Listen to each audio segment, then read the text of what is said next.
All right, let's dive right into this explainer and uncover the biomechanical marvel that happens inside your body every single time you jump rope.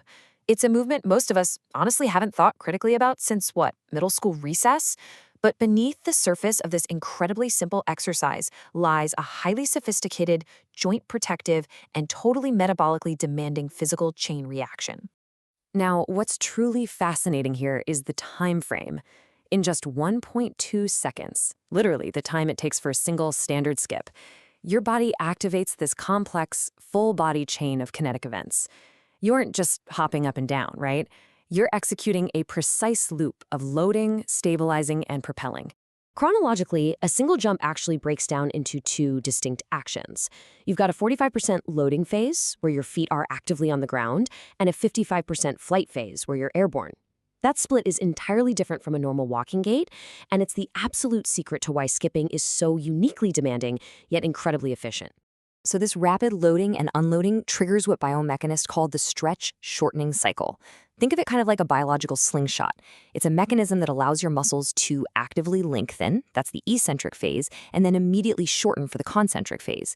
This lets your lower body efficiently absorb shock and generate power in mere milliseconds. It's just wild how fast this happens. Section 1. Muscles in Motion. So while jumping rope is heavily promoted as this ultimate full-body workout, looking closely at the anatomy reveals a surprising truth. It's actually predominantly a lower body bounding movement that demands massive calf activation. Meanwhile, your quads and glutes, they're working overtime to stabilize your core. Up top, your shoulders and forearms are firing simultaneously to control the rope's rotation. I mean, your arms aren't lifting heavy resistance, but that constant tension required to maintain the angular momentum is exactly what makes your shoulders absolutely burn. Down in your lower leg, your calf muscles, specifically the gastrocnemius, contract, while the Achilles tendon acts exactly like a loaded yo-yo spring. The tendon stretches, stores up all that elastic energy, and then just snaps you back into the air. It's a brilliant, highly efficient recycling of energy that lets you bounce repeatedly without totally exhausting your leg muscles right out of the gate. But how does this muscular system adapt at really high tempos? Think about 180 revolutions per minute. That is a blistering pace where elite jumpers and athletes push this entire kinetic chain to its absolute limit. At extreme speeds like that, your body essentially locks the hip and knee joints to less than 10 degrees of motion. It literally shifts from using all the joints in your leg to relying almost entirely on the ankle. Your ankle becomes this incredibly efficient, stiffened shock absorber. This joint locking strategy is exactly why skipping is unparalleled for developing explosive ankle power and agility. Section 2. Skipping versus running. The fundamental difference here is the gait. While running relies on an alternating cyclical launch and absorb gait from one leg to the other, which often involves a pretty heavy rear foot strike, skipping relies on an entirely different biomechanical pathway. It's a continuous two-footed bounding motion with a very soft forefoot landing. Now, to truly understand which movement is harder on your joints, we have to define and measure ground reaction force, or GRF. Simply put, every time your foot hits the floor hits back. And the magnitude of that force directly dictates the wear and tear on your skeletal system. The comparison here is genuinely staggering, and it completely flips the common misconception that jumping rope is terrible for your knees.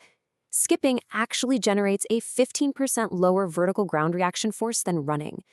Even more impressive, it creates 32% less loading on your knees and a massive 43% less loading on your hips. That is huge.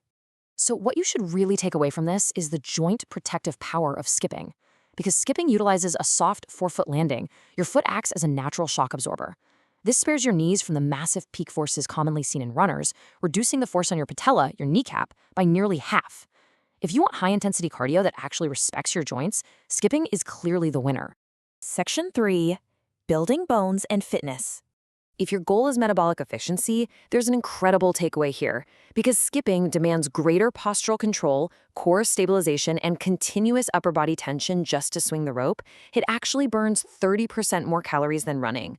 It demands way more oxygen and continuous blood flow, making it a hyper-efficient way to train your cardiovascular system.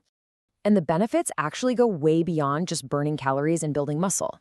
That controlled, repetitive impact of your forefoot hitting the ground acts as a healthy stressor. Clinical studies show this temporary stress actively increases your bone mineral density in highly vulnerable areas, like your lumbar spine, your thigh bones, and your heels. You are literally building a more resilient skeleton with every single skip. Section 4. Form and gear optimization.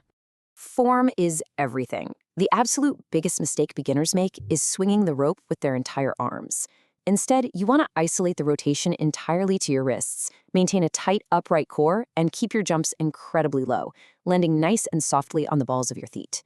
Essentially, let the tool do the work. Your body just needs to provide the rhythm. And honestly, that rhythm is pretty much impossible if your gear is wrong. Getting a custom rope length based on your specific jumping style is the step-by-step secret to avoiding trips. A general fitness rope should clear your head by about 10 to 18 inches. But if you want to hit those extreme 180 RPM speeds we talked about earlier, your rope needs to be incredibly tight, only clearing your head by 4 to 8 inches. What's truly fascinating is that jumping rope is a self-limiting exercise. Unlike a squat or a run where you can just push through with terrible form and slowly destroy your joints over a mile, the jump rope utilizes a brilliant adjust or fail mechanism. The rope literally protects you from poor form by forcing you to correct your mechanics on the spot, or it will immediately whip your shins and trip you up. It essentially enforces biomechanical honesty. So, bringing this all together, knowing everything we've just learned about this incredible kinetic chain, the significantly lower joint impact, the massive calorie burn, and that built-in form correction, are you ready to rethink your cardio routine and pick up a rope? It might just be the smartest 1.2-second investment you can make for your body today.